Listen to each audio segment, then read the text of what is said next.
The church needs to separate disciples from crowd.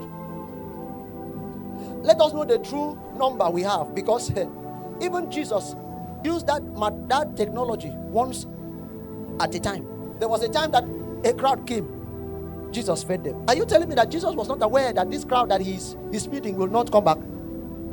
Or that they were not for him? He knew. But he fed them. At the end of the service, that crusade, there was an announcement that the next crusade will happen in Capernaum. And we'll be crossing the river. And Jesus said, there will be no food today. They said, we know you. We know your strategy. Your strategy is you don't give food before teaching. When you finish teaching, you will share food. Jesus took the first canoe, so he was in front. While Jesus arrived, suddenly Jesus beheld a crowd. How did you guys arrive? He said, no, don't bother. Wherever thou be, we will be there. Then Jesus looked at them and said, I meant what I said. Oh, there's no food today. Oh. The Bible says they looked at Jesus and said, this guy means what he's saying. And even our swimming has not changed his mind. On the grounds of this, let's find our way. The Bible says they all departed. And 12 men were left behind. It was a strategy by Jesus to separate the disciples from the crowd. Until the church begins to separate disciples from crowd, we will not know those that we can command. God will give you discipleship according to the ability that you have.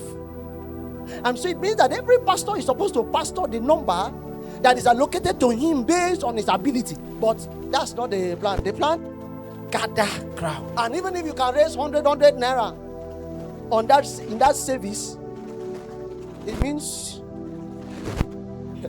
in fact, in Jesus' case, Jesus was even giving the crowd fish. In our case, we are even collecting the fish from them. So the number that we see sitting in auditoriums does not translate to the number of disciples. So the day that Jesus commissioned the 70, his message would have been, we thank the Lord that in the space of few years, we have been able to move from 12, we are 70, and we are trusting God that in 2 years from today, we will have moved from 70 to 3,000. But Jesus said, the harvest is plenty, but the laborers are few. And I think in my mind that there were members gathered in that ceremony service where Jesus inaugurated the 70. He said, don't mind this crowd. The harvest is truly plenty. But today, compared to the harvest, we have only 70.